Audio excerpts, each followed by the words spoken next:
Mas eu ia começar, Marcela, e já trazendo aqui o assunto principal, então já estamos aqui no ar. Eu ia começar abrindo meu coração. Posso começar abrindo meu coração? Sempre. Abrir o coração é sempre importante. Abri meu coração porque eu fui descobrir que existiam essas duas letrinhas, o X, juntas, significando alguma coisa, depois de... Bota as contas aí, ó. Foi depois de 8 anos de carreira. 8 anos depois que eu comecei a trabalhar, eu descobri que tinham essas duas letrinhas, o X. E aí, eu lembro que a minha primeira pergunta é: ah, entendi. Então você tá falando daquela pessoa que faz as telinhas. Não é a pessoa que faz as telinhas? E foi assim que o X me matou, certo? E aí eu morri. E agora eu renasci das cinzas. Então, dada essa introdução, Léo, solta a vinheta aí que a gente vai conversar sobre o X. Olá, seja bem-vindo ao Love the Problem, o podcast oficial da Knowledge 21, ou K21 para você que já é da família.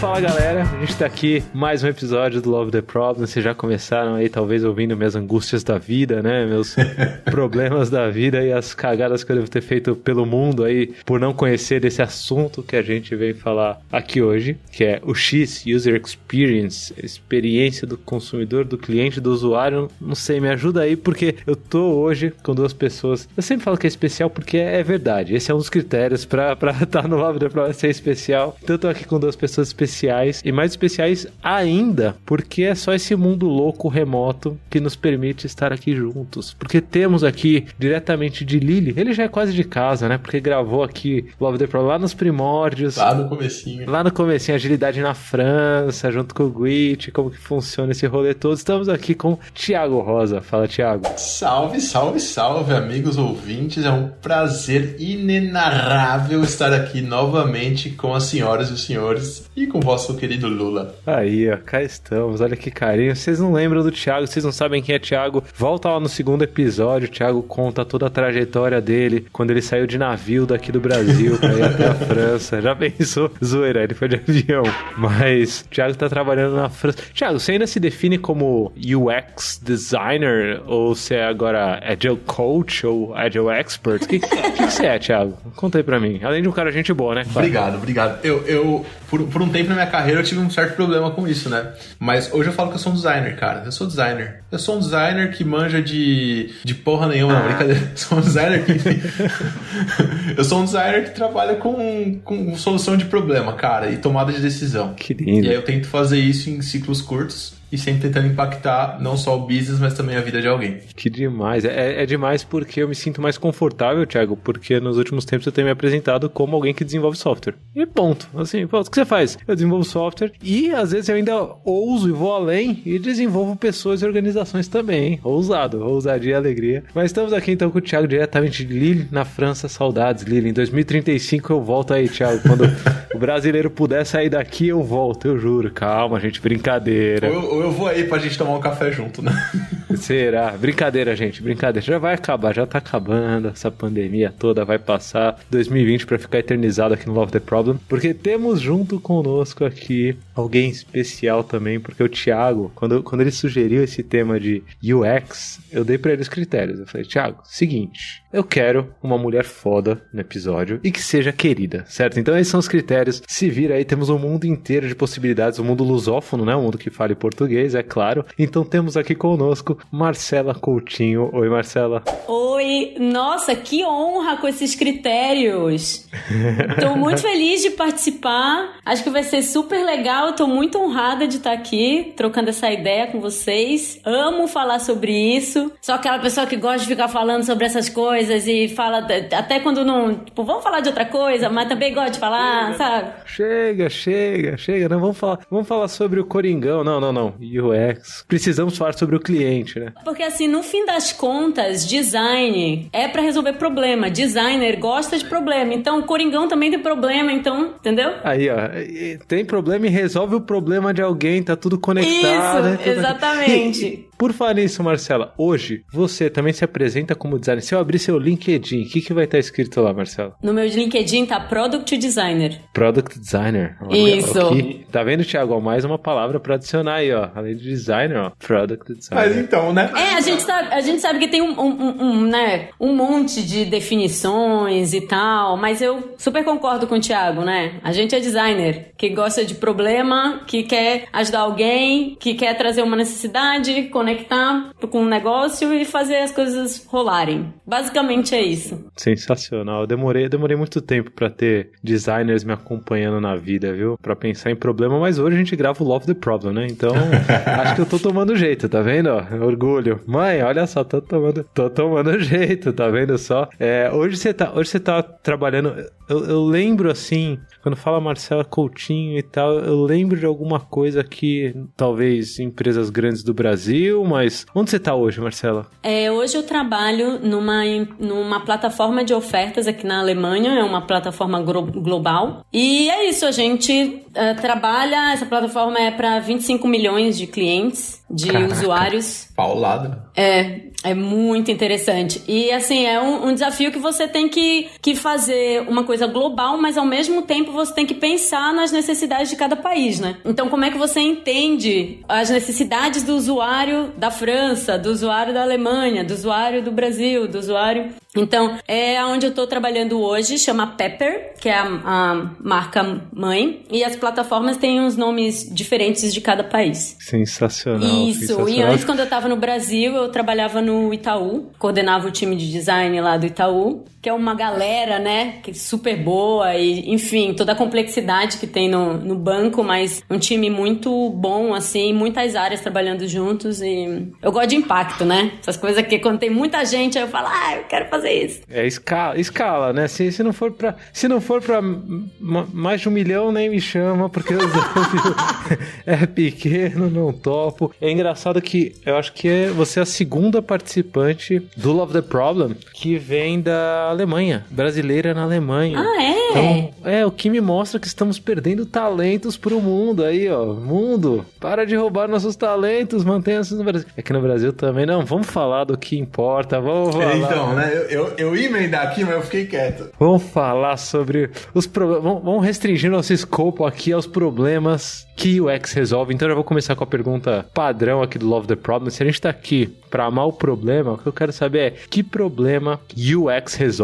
E aí, dentro dessa pergunta, essa pergunta já é capciosa, porque eu não tô nem instanciando o que é UX. UX é o profissional, UX é a área, UX é a ciência, UX, sei lá, ajuda o newbie aí, pelo amor de Deus. Que problema que UX resolve? Cara, eu adoro falar que não tem um problema que o UX não possa resolver, né? Eu acho que tem uma coisa que eu gosto, que é assim, se tem um ser humano envolvido, UX é importante para ajudar ele a passar de A a B sem tanta dor de cabeça. Não importa se é digital, se é físico. O que você acha, Marcela? Eu concordo. Basicamente, igual eu falei, né? Designer procura problema, gosta de problema. Assim, não importa se o problema é de uma empresa, o problema é de um produto, um problema é de um serviço. O problema é do quê? Se tiver um problema, o UX pode ajudar. Porque o que a gente faz a gente pensa na experiência, né? A gente pensa na experiência baseado no que a gente aprendeu sobre o problema daquela pessoa, que aquela pessoa está passando. Totalmente empírico. E é isso, sim. Resolver bucha.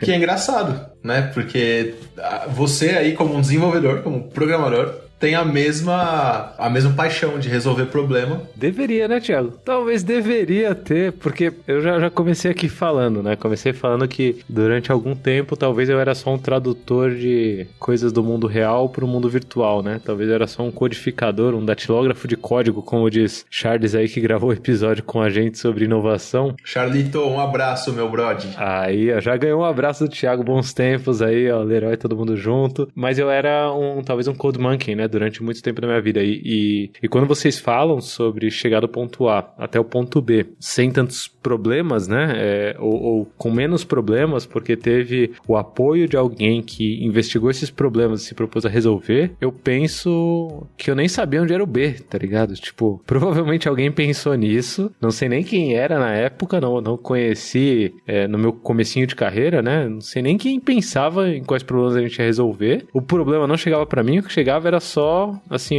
o mapa, né, assim, tipo, ó, o mapa é esse, só que sem bússola, tá ligado? Só chegava o mapa sem a bússola pra gente saber pra onde tinha que andar. Eu saía andando, né, assim, sem nem saber o que eu tava resolvendo da vida. Apelo pro mundo aqui, por favor. Léo, bota aí uma música bem assim pra tocar o coração, porque o apelo que eu faço pro mundo é: pense em qual problema você tá resolvendo, certo? Você não precisa ser uma pessoa que é profissional em resolver problemas do usuário, tanto quanto alguém de UX tanto quanto o Marcelo e o Thiago mas se você tá ganhando dinheiro, provavelmente é porque você tá resolvendo o problema de alguém. O problema que é esse, tem claro. Aí você entende o porquê de Love the Problem e as conexões que isso tem com o mundo, né, assim. Posso puxar uma polêmica solo rapidinho, porque... Claro, polêmica. Porque tem muito profissional de UX que tá só jogando telinha que é pedida para ser feita. Eu não estava de todo errado, então. Não estou culpando esse profissional, esta profissional, porque a gente sabe que cultura, toda a complexidade do sistema, a complexidade do país, de talvez ter medo de perder emprego, esse tipo de coisa. Porém, uma das coisas que a gente, eu no meu canalzinho no YouTube, humildemente ali, ou nos meetups que a gente faz, uma das coisas que a gente mais fala pra galera e dicas que a gente mais dá é como subir o rio, né, entre aspas, e como ver da onde tá vindo a demanda que tá chegando pra você ajudar a corrigir lá na fonte, né, pra tomar água potável. Não sei se você lembra do vídeo que a gente fez sobre isso, mas basicamente é isso. Então, assim, não é só dev, eu acho que na nossa área, né, Marcela, tem muito profissional de UX só tirando o ticket e indo entregar de uma forma inconsciente. E aí, conforme vai ficando mais maduro, vai começando a entender, peraí, isso daqui que pediu pra eu fazer não tá batendo com o que eu tô ouvindo aqui sei lá, no download de uma pesquisa, ou que eu tô ouvindo num sistema de monitoring, de monitoramento, etc. Então, assim, não é uma problemática exclusiva de desenvolvedores. Isso aí a gente tem a rodo também. Esse arquétipo tem um nome, né, Thiago? Tem um nome pejorativo, mas é pejorativo propositalmente. É o tarefeiro. Que é o tarefeiro, né? A pessoa tarefeira. Pega ali a task e entrega. E assim, tem lá a lista de tarefa, né? Tem o que você tem que fazer, o que você tem que entregar, mas quanto custa pra você parar e pensar ali 1 minuto da onde vem isso? Não vai atrasar. Às vezes, o que a pessoa tá trabalhando e fazendo vai demorar muito mais do que se ela for entender, e às vezes a solução é muito mais simples do que ela tá fazendo, do que ela foi pedida pra fazer, porque simplesmente você não questionou. E às vezes, né, rola isso, tipo, a pessoa fica frustrada porque queria fazer uma outra coisa, mas o quanto que você pode puxar isso no lugar que você trabalha também? Porque, no fim das contas, a pessoa que pediu acredita que aquilo é a melhor coisa que poderia ser. Mas você poderia ajudá-la a mostrar que tem uma outra solução. E que talvez essa outra solução traga muito mais valor, inclusive para a pessoa que pediu. E mais fácil de fazer. Mais fácil de fazer, que traga mais retorno. Acho que tem uma discussão que a gente sempre, que vez ou outra aparece, assim, que tipo, mas eu tenho que fazer essa tarefa porque, sei lá, o negócio pediu, o time de negócios pediu, o time de produto pediu. E aí vem a discussão, tipo, mas eu tenho que fazer isso daqui de qualquer forma, né? Mas às vezes a pessoa do produto nem entendeu ali, né? A pessoa que pediu nem entendeu o que era, o que poderia ser. E se você traz ali, tipo, um embasamento, né? Porque o que eu acredito é em pesquisa, eu acredito nos números, eu acredito em entender realmente o que está acontecendo. E quando você mostra isso, não tem ninguém que não queira entender. Vamos lá, né? Se tá todo mundo no mesmo objetivo de fazer um produto, mesmo que o objetivo lá da área de negócios seja trazer retorno, quando você faz uma coisa que é o o que as pessoas estão precisando, consequentemente vai trazer retorno, né? Pode ser que não seja instantâneo, pode ser que não seja exatamente naquele momento, pode ser, enfim, tem N variáveis, mas isso influencia muito o resultado final também. Eu vou pegar o gancho aqui então, Marcela, para tentar colocar um pouco mais claro na minha mente, e na mente de quem ouve também, quais são um pouco mais dessas fronteiras. Eu sei que não são fronteiras estanques, não são fronteiras absolutas, mas para pelo menos tentar tangibilizar um pouco mais qual que é a fronteira entre uma pessoa que pensa produtos e uma pessoa que pensa UX, quais são as intersecções entre essas duas coisas. Por que eu tô perguntando isso? Eu pergunto isso da perspectiva de alguém que enxerga negócios como alguma coisa externa ainda, né? Eu venho me aproximando cada vez mais no mundo de negócios, né? O Love the Problem é um bom caso disso, assim. Love the Problem é negócios na essência, e é interessante porque não é negócios porque faz dinheiro, né? Você não paga pra ouvir Love the Problem, mas é negócios porque eu tô impactando um consumidor final, eu tô impactando um cliente, tô resolvendo o problema de alguém, assim espero, né? Se você tá ouvindo até aqui, eu acho que eu tô, assim, junto com o Marcelo e com o Thiago, mas aonde que fica, geralmente nas empresas, na realidade, essa fronteira entre alguém que pensa mais produtos, alguém que pensa mais a experiência do usuário, ou alguém que pensa um pouco mais a interface, né? Tem o UI aí, User Interface, a pessoa que pensa à frente. Como vocês veem, dentro da complexidade do mundo, até onde vai o UX, né? Talvez seja essa a pergunta. Cara, eu acho que não tem uma receita de bolo pra isso. O que eu acredito é num trabalho muito próximo. Entre a pessoa de negócios e a pessoa de UX, né? Assim como os desenvolvedores, os engenheiros. Eu realmente acredito que quando as discussões são feitas coletivamente, tem muitos inputs que não adianta fazer separado, sabe? Claro que vai ter a parte que cada um vai sentar lá na sua mesa e fazer. Mas assim, até onde vai? O que eu quero é que a pessoa de negócios fale pra mim qual é o problema que ela tem. Qual é o problema do negócio? O problema do negócio sei lá, não consigo te dar um exemplo agora, mas qual que é o problema que você tem no negócio? E eu vou te falar o que eu vejo, o que os usuários estão vendo de problema também. Né, fala que é realidade, né? Assim, a gente pega uma percepção e conecta um pouco com a realidade e vai tentando expandir um pouco essa visão, talvez. O que acontece, na minha opinião, é o seguinte, gente. Às vezes chega uma pessoa de produto e fala, a gente precisa matar essa página aqui. Ou a gente precisa adicionar isso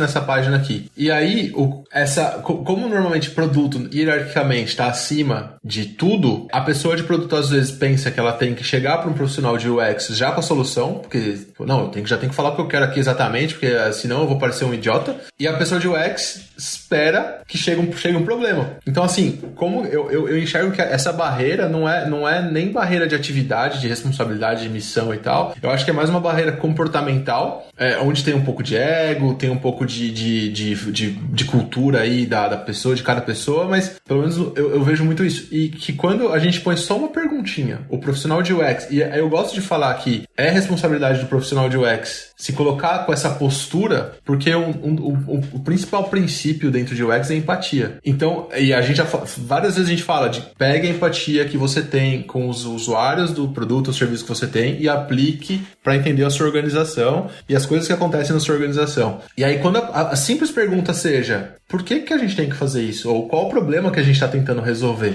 Você já quebra todo esse mundo. Muitas respostas que vêm porque a gente está tendo um bounce aqui, um drop-off de 37% nessa página, enquanto no mercado a média é 2%. Isso para um profissional ou uma profissional de UX é uma lanterna num problema absurdo, que você fala, legal. E é aí que você entende, né? Tipo, tá bom, então qual que é a sua necessidade também, né? Eu posso te ajudar, eu posso fazer junto com você. E eu concordo 100% com o que você falou, Thiago. Tipo, eu acho que é muito mais uma barreira de comunicação, porque às vezes as pessoas simplesmente não se falam. As pessoas não se falam, simplesmente. E tem muita organização, em empresas grandes isso acontece demais, que quando você pergunta, e o Lula, acho que você vê isso muito mais do que eu e a Marcela, por que você tá fazendo isso?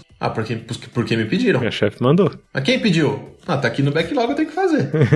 Então, acho que esse lance de subir o rio, eu acho que ela acaba, ela acaba quebrando essa barreira invisível que existe. Claro, uma pessoa de business, ela tem que pensar mais em business, em, sei lá, receita, custo de operação, lifetime value, tudo esse tipo de coisa. Porém, dentro de business tem o Customer Satisfaction, C-SAT. A satisfação do cliente é um dos grandes ali, uma das coisas que estão no top 5 das métricas que a galera de business olha. A galera de business que se preocupa e que entende essa relação de satisfação com rentabilidade, ou satisfação com recomendação, ou com, sei lá, qualquer que seja o que ela vai medir ali, sabe? Então acho que a pessoa de UX, acho que é a responsável por quebrar essa barreira justamente pela empatia. Você sabe que enquanto vocês foram falando, eu lembrei de uma palestra que eu assisti num evento chamado QCon, que eu gosto muito. Acho que foi o QCon 2018, eu acho, aqui em São Paulo, e era sobre a construção da NuConta, né, do Nubank. Então era construída a NuConta do 0 a milhões de clientes. Foi do Gustavo Bicalli e do Maurício Verardo. E eu lembro que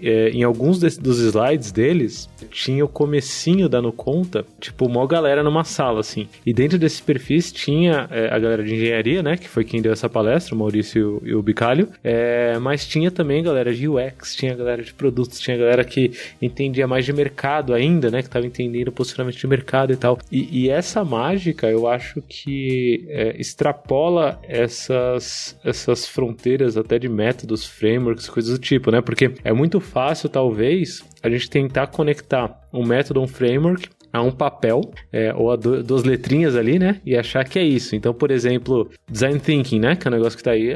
Design Thinking e tal. Pô, Design Thinking é coisa de UX ou é coisa da galera de produtos? Definitivamente não é coisa de engenheiros, né? Definitivamente não é coisa da galera que coda. E aí essas fronteiras, não sei, me parecem que mais prejudicam do que atrapalham, mas eu também não quero julgar, assim, quem vive, né? Vira time de futebol. Saca? Cada um vai defender o seu, né? O silo ali, um contra o outro. Inclusive, esse daí é um papo polêmico e bom, né?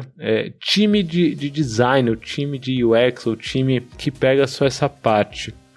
Vocês acham que é um fato e a gente absorve, ou a gente devia ter times talvez mais focados no consumidor final e o UX é uma competência dentro do time? Como que é isso na realidade? Como que é isso na cabeça de vocês como ideal? Eu tô falando aqui um pouco de design de organizações, né? Só que eu quero muito mais trazer a experiência de vocês e o que vocês já viveram. Porque eu trouxe aqui o exemplo da NuConta, que por acaso vai estar lá, esse link aqui que eu falei da palestra, vai estar lá no nosso backstage, k21.link/LoveTheProblem, lá você encontra também o perfil da Marcela, do Thiago e tal, e tudo mais, e os links das palestras, mas dada a experiência de vocês, assim, essa distância do silo, né, do silo de design, ou do silo de produtos, ou do silo de UX, ela ainda é realidade nas empresas, ou no dia a dia de vocês já veem isso sendo uma competência dentro de um time multifuncional, né, para usar buzzwords do bem aqui? Mas faz algum tempo que eu já trabalho nessa organização que tem um time multifuncional com a especificação de cada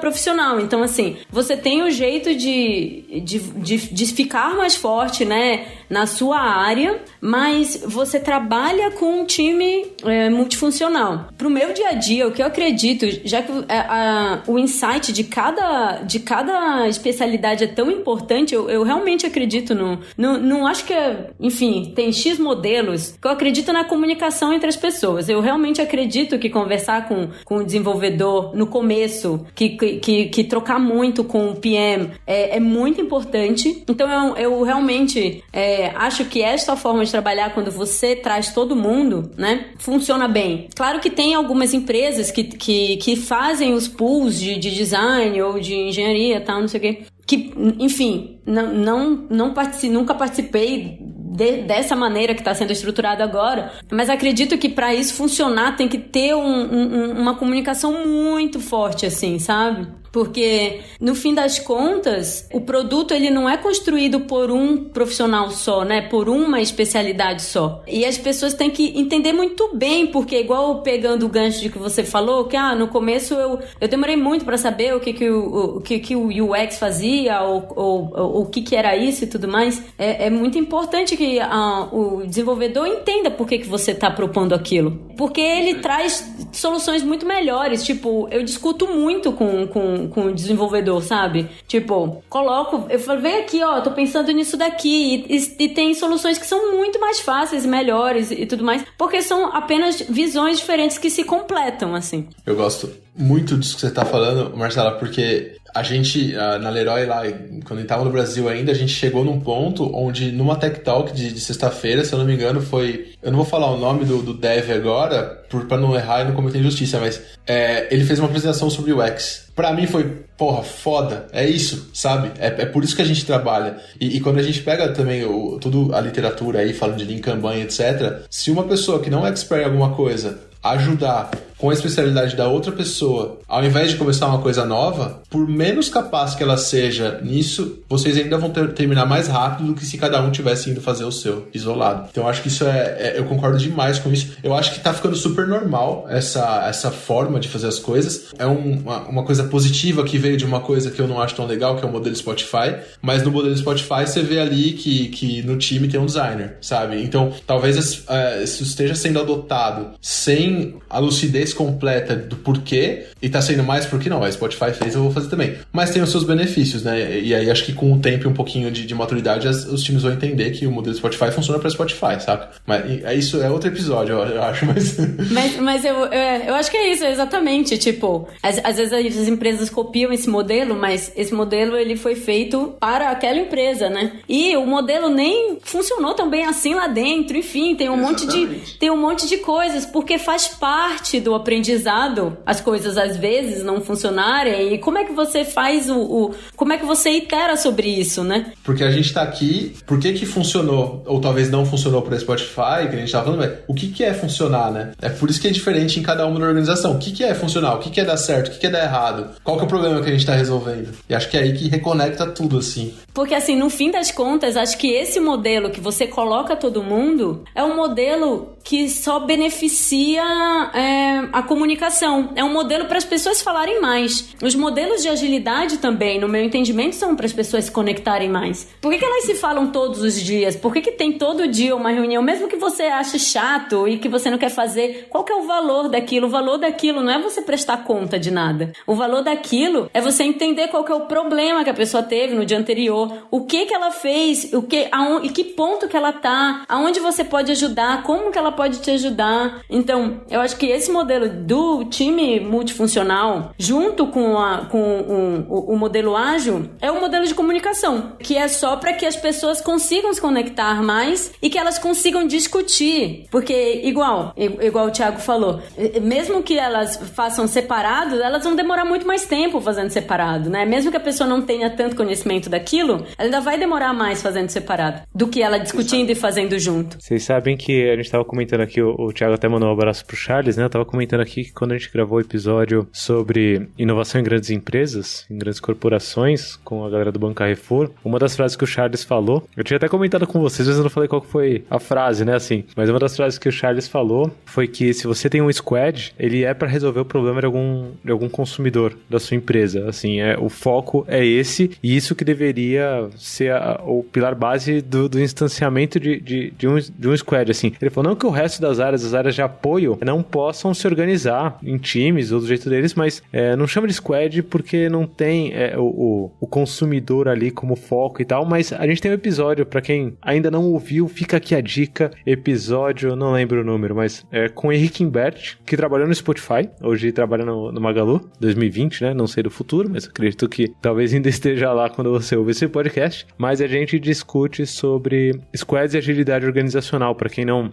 ouviu, vale a pena. É top 3 de bastante gente que ouve Love the Problem, assim, já ouvi vários feedbacks sobre isso, e uma das coisas que eu já ouvi do Cliff Hazel, que é um cara que trabalhou com o Imbert no Spotify, é que as pessoas geralmente não querem ter os problemas também que o Spotify tinha ao usar aquele jeito de se organizar em 2012, né? Que inclusive era outro tempo, era outro momento e por aí vai. Agora, a minha experiência com o Spotify geralmente é boa, então eles devem ter times com boas pessoas com competência em UX. E aí o que eu ia perguntar pra vocês agora, acho que chegando aqui, botar mais pimenta aqui no nosso papo, eu sei muito bem, por experiência própria, o que acontece quando uma pessoa que desenvolve software, que faz código, não tem UX pra acompanhar, certo? Uhum. O que eu quero saber de vocês é o que acontece quando uma pessoa de UX não tem a pessoa que entrega, não tem delivery ali para acompanhar. Quais são as consequências drásticas dessa pessoa de UX forever alone aí, dessa pessoa que não valoriza mais as conexões do que a si mesmo? O que vocês já viram aí de ruído estranho surgindo dessa distância da competência de UX dos times que entregam, né, dos times de delivery? Aquela velha treta entre dev e designer, né, cara? Que é do tipo, pra alguns devs, o designer é o chato do pixel perfect, que não tem noção de tecnologia e que acha que dá pra fazer, dá pra fazer uma garrafa de água virar pneu de carro, saca? E o UX, que tem muita gente que é assim também, que acha que o dev é um mijador de código que tem que só fazer aquilo que ele desenhou e foda-se, sabe? Quando, na verdade, um sem o outro, vai demorar mais, cara. Vai demorar mais, vai ficar dando murro em ponta de faca. Acho que esse é o... Na minha visão, eu quero muito ouvir a opinião da Marcela nisso. Mas o que eu vejo é isso, assim. Você talvez não vai ter o impacto que você queira, ou você vai demorar muito mais para ter o impacto que você quer. E nesse gap de tempo aqui, você pode perder algumas coisas que são importantes pra você, tipo o seu emprego. tipo o que paga a sua conta. Tipo isso, porque é aquilo, você tá tentando fazer uma parada que não funciona, e tem alguém do seu lado que pode ajudar com isso, mas tá ali cego pra isso, assim. Às vezes porque quer, às vezes porque não sabe que existe. Então, por isso que eu não tô querendo julgar. Eu acho que o grande outcome disso, o resultado disso é desperdício, cara. De tempo, de vida, de esforço e talvez de emprego. Posso dizer que sua pesquisa não vai resolver todos os problemas do mundo? Às vezes os problemas do mundo vão ser resolvidos conversando com a pessoa. Exatamente. Que tem outras competências também. Você acha que é muito arriscado, muito ousado, muito provocativo? Acabei de perder metade da galera de UX que estava ouvindo o episódio agora. Eu provoco muito isso, hein, cara. Eu prefiro observar. Eu prefiro observar, tipo... Eu brinco que quando a gente solta funcionalidade nova, eu assisto mais a gravação, o recording session lá, o session... Como é que fala isso? Gravação da sessão do usuário. Eu assisto mais isso que Netflix, cara. Porque você fica assistindo ali e você fala... É exatamente isso. O que eu acho que é uma pergunta assim, por que você é designer? Por que você é designer? E assim, a gente sabe que tem muitas áreas dentro do design, né? Então, se você gosta de uma coisa que é expressada mais visualmente, tem um trabalho incrível de branding, sabe? Assim, todas as áreas do design vão ter problemas para resolver, sabe? Mas por que, em essência, você é interessado em fazer aquilo? Se você quer ficar mais próximo das pessoas, se você realmente se importa com a questão da empatia, que é super importante, que a gente fala tanto, que você já ouviu 1 milhão de vezes em todas as conferências e palestras que você já foi, como é que você vai entregar isso e ver algum valor no que você está fazendo se você não consegue fazer com que o produto final chegue na rua? Para o produto final chegar na rua, precisa do desenvolvedor, não é mesmo?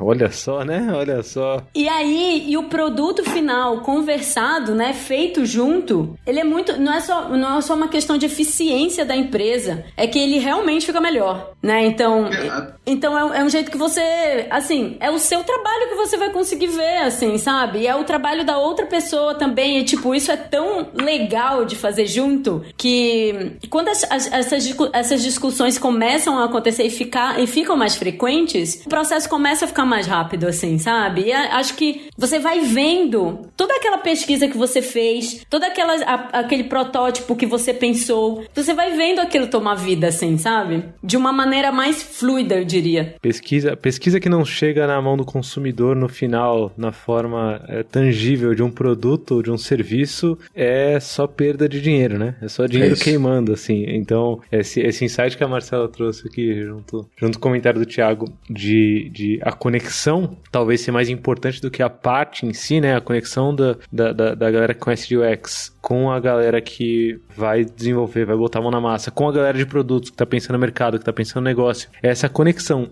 sendo materializada em um serviço ou um produto que está sendo continuamente iterado, talvez seja o que justifica o dinheiro que a gente ganha no final do mês, né? É o que o Thiago colocou aqui, né? O que talvez, essa desconexão talvez me faça perder o trabalho, fora os problemas que esse lance de passar task por cima do muro ou por baixo da porta não geram, né? Que é, por exemplo, coisas que eu já vi acontecer. Não vou passar isso pra frente ainda, porque ainda não tá perfeito. Certo? Não, ainda não cheguei no estágio de perfeição aqui do meu design, né? Então não vou passar pra frente. E quando eu falo isso com vocês, dói um pouco mais ainda, porque o termo que a gente usa na K21 pra isso de não, eu vou fazer ficar perfeito aqui a minha ideia antes de levar ela pra frente, o termo que a gente usa pra isso é Big Design Upfront. E aí dentro de Big Design Upfront, que eu uso até pra desenvolvimento de software, que eu uso pra código, que eu uso pra arquitetura de software, que eu uso pra qualquer serviço, que qualquer profissional use, tem ali uma palavra que toca diretamente na missão de vocês, né? Que é Big Design Upfront, né? Cara, e pra gente é difícil isso, hein? É um termo, pelo menos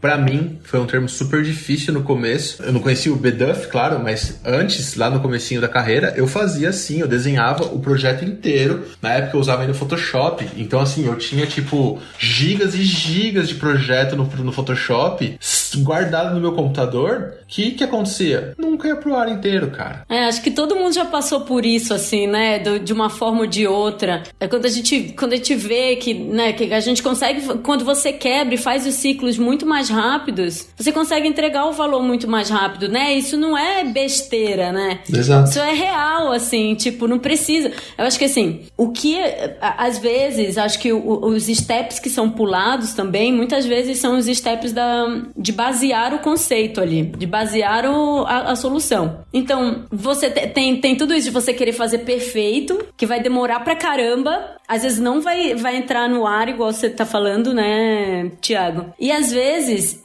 o que é o perfeito, né? Pois é, porque pra quem é perfeito, né? Pra quem que é perfeito? É porque, assim, nunca vai ser perfeito. Talvez pro seu ego, talvez pros seus medos, talvez pro seu ego, exatamente, né? Entrando isso. Um pouquinho aqui mais na provocação em si, né? E isso da perspectiva de alguém também que é bedufeiro, né? Então, juntemos-nos aqui, nos bedufeiros anônimos, né? Então, todo mundo que ouve Love the Problem aqui, só por hoje não bedufarei, né? Promessa aqui só por hoje, né? de vida. Tentando fazer interativo e incremental. O que puxa, Marcelo, esse lance que você trouxe de ir incrementando, né? Ao invés de fazer igual o Thiago foi ensinado, né, Thiago? Porque você não tirou essa ideia da cabeça também. Não foi tipo, eu acho que é melhor fazer assim. Você vai sendo ensinado pela vida. O que me ensinou a não ser assim não foi porra de artigo, foi preguiça, cara. Eu falei, eu tô fazendo tudo esse trampo aqui e ninguém tá usando. À toa. Era mais fácil eu estar tomando sol na praia, porra. Era mais fácil eu estar passeando. E ninguém tá usando por culpa minha. Depois eu realizei que era culpa minha, não era culpa dos outros. Porque, né, primeiro a gente fala, ele não codou assim, mas não funcionava. E eu acho que tem um lance também de manter o foco, sabe? Puta, qual que era o problema principal? O problema principal é esse. Aí fui resolver esse problema. Já que a gente chamava de Jaque, né? A Jaque sempre chega a precisar. Eu vou resolver isso daqui também. Puta, mas pra resolver isso daqui também, aí dá um problema aqui nesse outro pedaço que a gente não tá estudando agora. Mas talvez seja só mudar um negocinho aqui de lugar. Quando você viu... Você não sabe nem qual problema você tá resolvendo no começo. O projeto tá tão grande que demora... Qual que vai ser o valor que você vai entregar? E se ele demorar, tipo, cara, tudo isso... Porque tem tantos... uma coisa que a gente mude, né, como designer, eu falando assim como designer, uma coisa que você pensa que, tipo, cara, se isso não foi extremamente importante pra resolver o problema que você viu do usuário, o problema, como que isso se conecta com o negócio, cara, isso realmente é essencial pro que você tá entregando agora? É isso aí. Porque eu sei que a gente quer fazer sempre mais legal, né? A gente quer, tipo, puta, mas podia ter só mais isso daqui, ia ser incrível. Só que às vezes vai ficar velho. Tem uma parada louca disso que você tá falando, porque a gente tá falando de digital, de resolver problema, de design digital, e o cara, bacana. Só que se a gente voltar e a gente for olhar tudo que se diz sobre design gráfico, tá ali. Se um elemento visual não tem uma função no quadro, tira. Se a função dele não é algo que as pessoas vão entender e que pode atrapalhar a carga cognitiva e o caramba... Keep it simple, né? Mantenha simples. Isso já era ensinado antes da internet, sabe? A gente que não sabia isso. a gente que começou a bedufar loucamente, né? E enquanto vocês falam sobre isso, né? Sobre essas dores que, no final, assim, quem tá ouvindo e desenvolve código sabe que é semelhante a dor, sabe? A diferença é que ao invés de acumular arquivo igual o Thiago acumulava lá dos PSD lá, os arquivos do Photoshop, você vai acumular .java, sabe? Você vai acumular .py, você vai acumular arquivo de código que é inútil. Chega, a vida é muito curta pra fazer tanto trabalho inútil, né? Tanto trabalho que não vai chegar na mão do meu consumidor. Eu acho que às vezes a gente pensa assim, putz, mas como designer, né, Thiago? Vê o que você acha, mas a gente pensa, mas a gente vai melhorar só aqui essa parte pequena aqui do site, mas vai mexer só aqui nesse botão, e aí quer colocar mais não sei o que, não, mas vamos então já mexer no header, vamos então já mexer não sei aonde, e é isso que vai virando um monstro que não precisa, porque aquela pequena área lá é o foco do problema. É isso aí. Aqueles botão que você vai mudar, pode mudar a conversão, pode mudar a retenção, pode mudar. Então, tem um valor, todo o pequeno projeto, por menor que ele pareça, tem um valor que você consegue medir. Então, se você consegue medir, vai em frente. Se você não consegue medir, pensa de novo. Tenta entender qual que é o problema, né? E se você não consegue medir, mas você acredita muito naquilo, como que você reduz isso a quase nada e testa? No dia, tipo, no papel, ó. A minha vida é isso aqui, gente, é papel hoje. Metade do meu tempo eu tô rabiscando aqui, ó. Porque tá muito fácil hoje você fazer um puta design legal, bonitão, interativaço, porque tem uma porrada de ferramenta que simplifica isso. Só que o impacto na saída é isso aí, né? Mais tempo de desenvolvimento, não sabe se tá resolvendo o problema, e aí por aí é uma seara embaçada. E quando a gente fala isso, também me lembra como é que a gente faz para que a base seja forte, né? A base desse protótipo seja forte, né? É isso aí. Porque às vezes passa tanto tempo no protótipo em si, mas o problema, ele é lá o começo. E aí, o que você faz? Tipo, tá, vocês estão falando aí, tá, vai, entende problema, entendi, e aí, faço o que com esse problema? Né? Mas o que era entender este problema, né? É basear, aonde você pega a base disso, né? Pra mim, isso é muito, como é que eu consigo basear muito se eu vejo quais são os dados de uso, quais são, se eu faço nem que seja um survey qualquer, uma pesquisa quantitativa, uma pesquisa qualitativa. Falando assim, parece que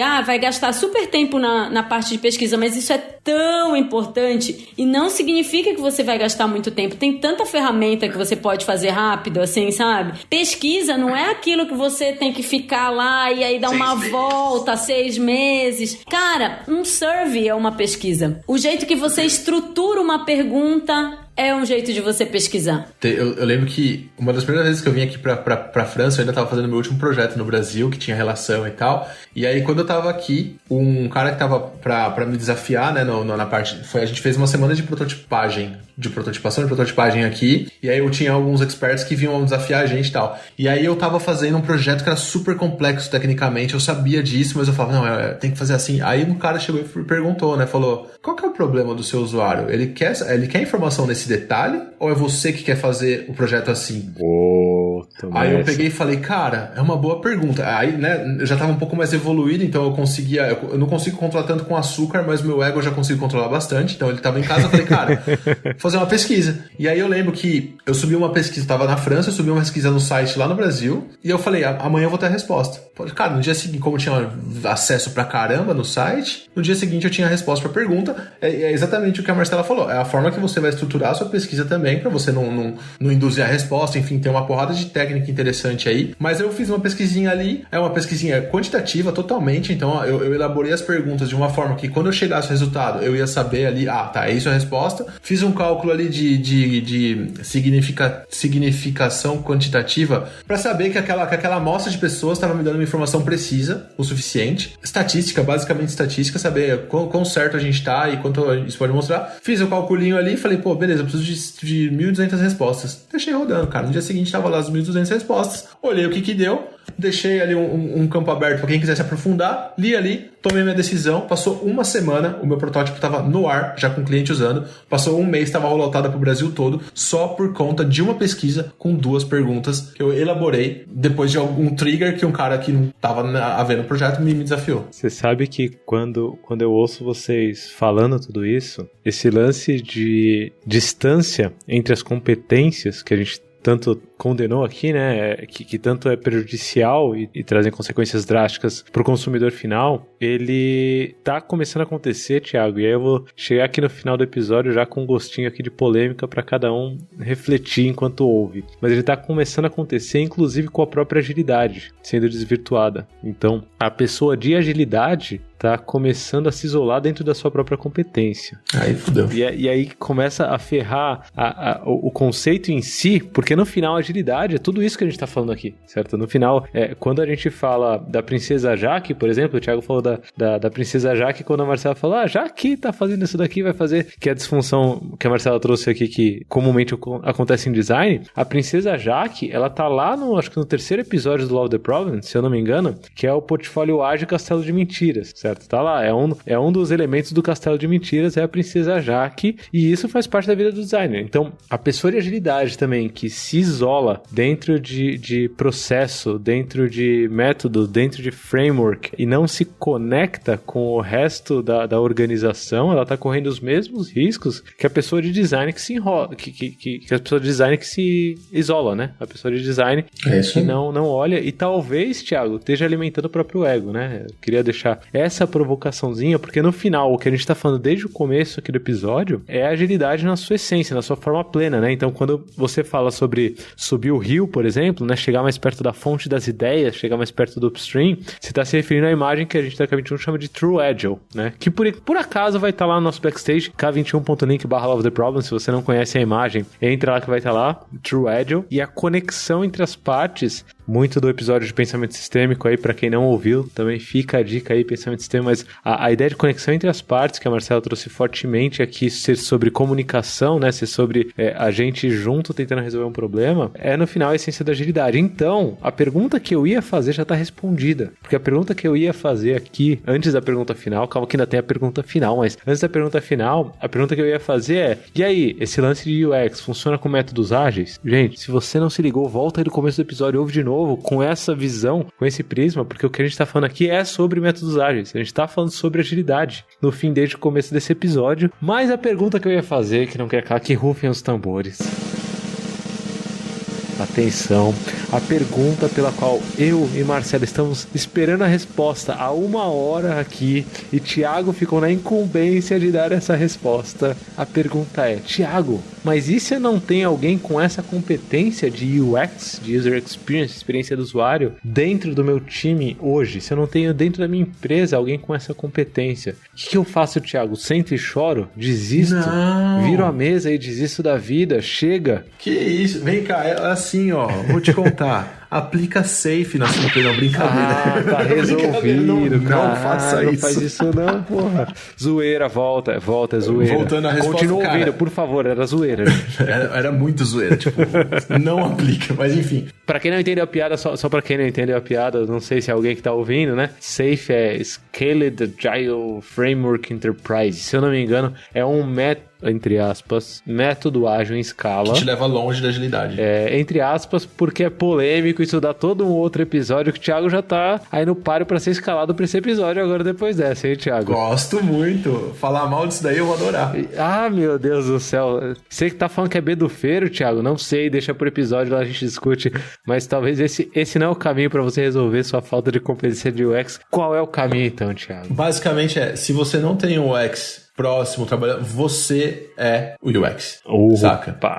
Então, assim, da mesma forma que quando você não tem um dev, às vezes você tem que fazer um trampo de dev, não, mentira, isso não existe tanto, porque você geralmente tem um dev, é mais difícil você não ter, é mais fácil você não ter um UX. Então, assim, pensa que você tem esse papel, aí vamos esquecer ali de não sou expert, etc, não coisa de... A primeira ação que você vai fazer, não tem UX, você tá olhando o seu backlog, você tá olhando o seu trampo ali, você tá falando, meu Deus, tudo que eles falaram é verdade, o que eu faço? Pega aquilo que você está fazendo, testa. Quando você testar, você tem algumas coisas que você não pode fazer. Você tem que ouvir mais do que falar. Você tem que, quando você vai passar e falar o que a pessoa tem que fazer ali, você não pode entregar o ouro. Então, você também não pode fazer como se fosse uma pegadinha e tal. Você tem que bolar o seu discurso para que seja passado de uma forma que a tarefa esteja clara, mas a resposta da tarefa não esteja na pergunta, e depois você roda isso com umas, sei lá, 3, 4, 5 pessoas, não precisa muito mais que isso não. Aí você vai aprender o que você precisa melhorar naquilo que você tá fazendo. Caramba, o insight que me veio aqui, Thiago, e ver se eu tô na linha certa, mas independente de você ter alguém com a competência de user experience ou não, dentro do seu time ou dentro do que você faz, a experiência do usuário vai estar lá. Exatamente. É decisão sua assumir isso ou deixar Deus dará. Eu acho que é a mesma coisa com o time de produto, né? Se não tem uma pessoa do produto, alguém vai fazer. Se não tem uma pessoa de UX, alguém vai fazer. É isso aí. Eu não acredito, obviamente, que vai sair na mesma qualidade, né? A gente sabe que tem muitas metodologias e tudo mais. Mas o que é bom no final, né? Mas eu acho que uma forma que existe de você mostrar que aquilo é necessário também, entendeu? Porque não é todo mundo que é obrigado a querer fazer tudo, né? Vamos combinar. Mas você pode entender, putz, aqui eu consigo ir até aqui. Se a gente colocasse mais esforço nessa parte, nessa outra parte, o que seria bom para o nosso time, para nossa empresa, entendeu? Eu acho que começar as discussões são muito importantes também. Todo mundo pode começar as discussões, né? Às vezes a pessoa fica lá no trabalho, mas será que eu posso falar isso? Você pode falar o que você quiser, que você acha que vai contribuir com o seu time, que vai contribuir com o seu projeto, que vai contribuir com a sua empresa, você pode falar, entendeu? Se você acha, eu consigo ir até aqui, eu não consigo ir mais, entendeu? Talvez precisaria de uma outra pessoa mesmo, mas em geral, o que eu acredito tenta entender um pouco ali aonde está o problema que a gente já falou tanto aqui, mas como que você tem a base para você entender aquilo? Que pesquisa que você tem? Você não consegue rodar um survey de 2 perguntas, 3 perguntas para você entender antes de você sair desenhando, sabe? Porque eu acho que tem isso também, de pular essa parte e sair desenhando. O teste é fundamental, super importante. Mas se você já começa sem entender nada, só desenhando, azedou. Você vai ter que voltar. Tem uma coisa que você falou que eu acho muito legal, Marcelo. Eu acho que dá pra até completar a resposta e a gente fazer uma resposta junto ali. Antes de você ir testar, legal, dá uma subidinha no rio e pergunta pra quem você acha que escreveu aquilo ali, aquela demanda. Tô falando no caso de você não ter o UX junto com você ali. Mas se tiver também, por que a gente tá fazendo isso? Porque precisa entregar a semana que vem. Legal. Mas por que a gente precisa entregar a semana que vem? Qual que é o motivo? E aí tem que perguntar isso no cafezinho, aí deve ter episódio do Love the Problem falando e dando dica de como fazer isso de uma forma que você não vai ser escorraçado.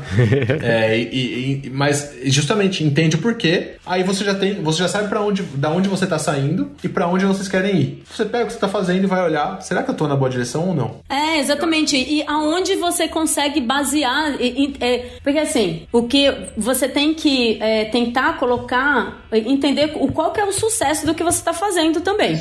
Então, se você não colocar ali, pelo menos pensar qual que é a pergunta que vai responder se aquilo dá certo ou errado, tipo, qual que é a métrica de sucesso no começo, vai ser muito difícil de você conseguir entender lá no final se deu certo ou não o que você está se propondo a fazer. Então, perguntar por que a gente está fazendo isso, pedir qualquer número disponível, pedir ver como que tá, conversar com o cara lá dos dados, rodar uma pesquisa, fazer qualquer coisa que você consiga basear um pouco. Isso, gente, não precisa demorar muito, sabe? Não quer dizer que você vai ficar, 3 semanas fazendo isso. Cara, isso ali é você parar, estruturar as perguntas. Tem um monte de metodologia super legal de estruturar a pergunta, igual o Thiago falou, que não induz a resposta, que é super importante, senão você invalida o teste. E para você conseguir conceituar com mais base e depois conseguir testar com mais base também, sabe? Sensacional. Inclusive, uma das coisas que você pode fazer é pedir para as pessoas entrarem em k21.link/Love the Problem e responderem pesquisas lá e deixarem feedback, quem sabe. Dei o feedback desse podcast, eu quero saber. Se você fala,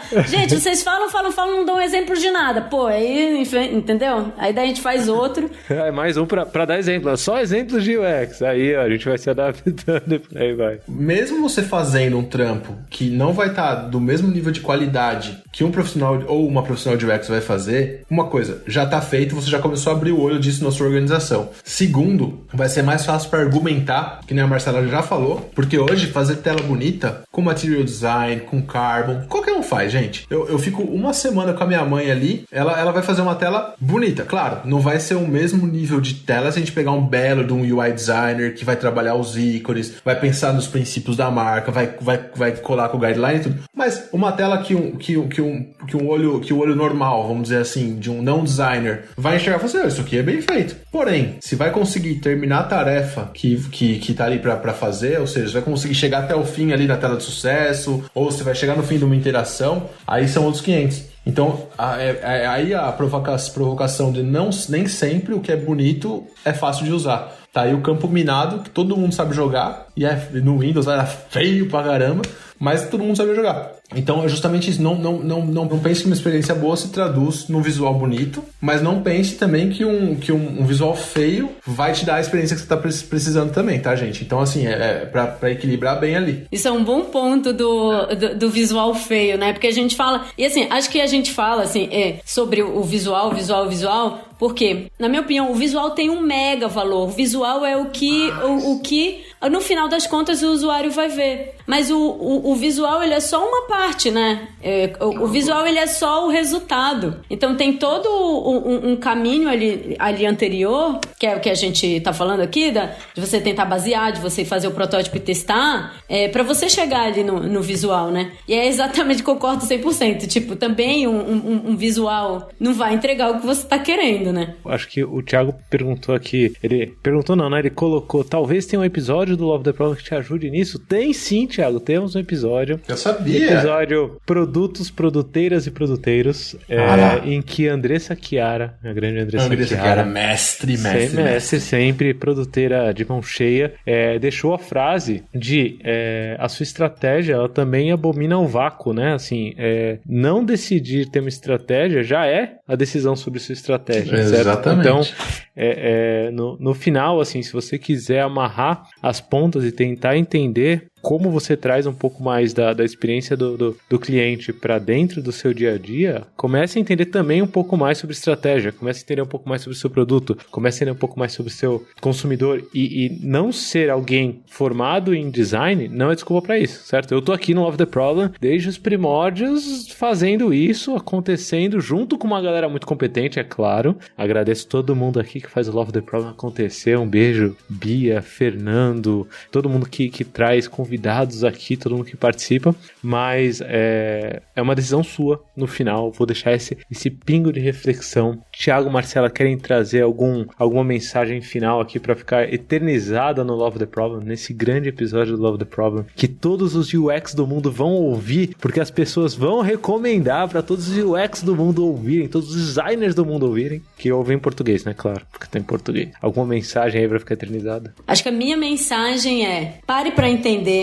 da onde vem aquilo que estão te pedindo, qual que é o problema. Pare para fazer, para basear, antes de desenhar qualquer coisa na sua tela, entenda nos números, entenda os números, faça uma pesquisa qualitativa, uma pesquisa quantitativa, qualquer coisa. Tem tanta ferramenta hoje que é fácil de usar, muita coisa disponível. Acho que não é desculpa, dá para você pegar ali um dia e tentar entender se realmente o problema que você descobriu é um problema real dos usuários, sabe? Gastar um pouco, se dedicar um pouco nessa parte da pesquisa, para que você consiga aproveitar muito melhor todo o tempo que você tem depois para você fazer o protótipo, para você fazer os testes, que são super importantes. Porque o teste, ele só vai te dizer se o seu protótipo tá bom ou tá ruim, se tá funcionando ou se não tá funcionando. Se você não tem a base, a probabilidade do seu teste não ter sucesso é muito maior. A minha mensagem é: pensem um pouco na pesquisa antes de desenhar qualquer coisa, pensem em como validar aquilo dali e conversem com os times, conversa com o seu time, conversa com o seu desenvolvedor, conversa com o seu PM, senta ali do lado deles, vai almoçar,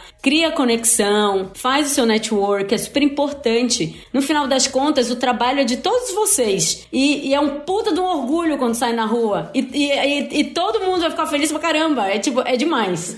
Então, vale a pena, sai da bolha. Sensacional, sai da bolha, ó, resumiu resumiu muito bem. Uma salva de palmas aqui pra Marcela. Muito Sai bom. da bolha. Thiago, sua mensagem final pra humanidade.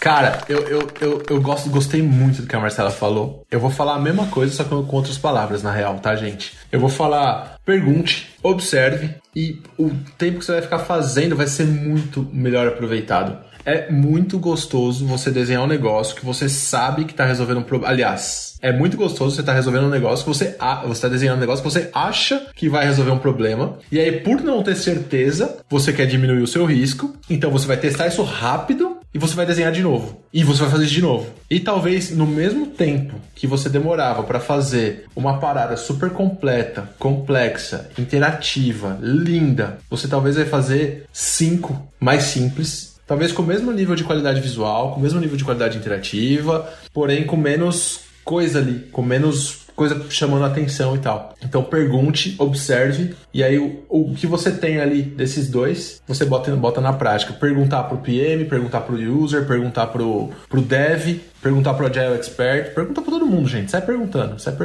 E uma pergunta legal que você pode fazer é: como que eu posso te ajudar? E como que eu vou saber que eu vou ter te ajudado? Ó, sensacional, hein? Duas belas perguntas. Eu vou deixar aqui, Thiago, uma provocação final aqui. Quem sabe não vira um novo episódio, mas a minha provocação final aí pra quem ouviu é só o temperinho assim por cima. Design não é aquele negócio que você faz só no seu papel. Design é aquilo que chega na mão do seu consumidor final, certo? Então, eu acho que isso talvez casa bastante aí com o lance de sair da bolha, com o lance de pergunte, observe e faça baseado em tudo isso. Posso pôr uma pitadinha de sal no que você falou? Mas, opa, tempero é sempre bem-vindo. Porque, às vezes, o seu design, ele tá chegando bem onde e a pessoa não tá percebendo. Isso é sucesso também. Exatamente. E design invisível é tão bom quanto design que agrada demais. Porque a pessoa foi tão fácil que ela nem percebeu. Sensacional, uma salva de palmas para Thiago e chegamos ao final. No próximo episódio a gente se vê. Valeu, galera.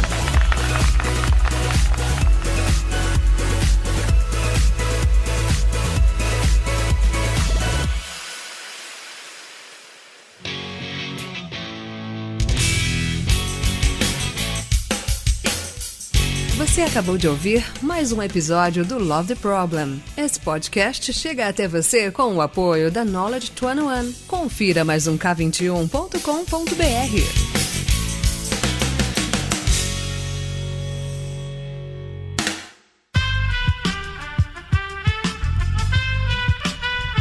Esse podcast foi editado por Aerolitos Edição Inteligente.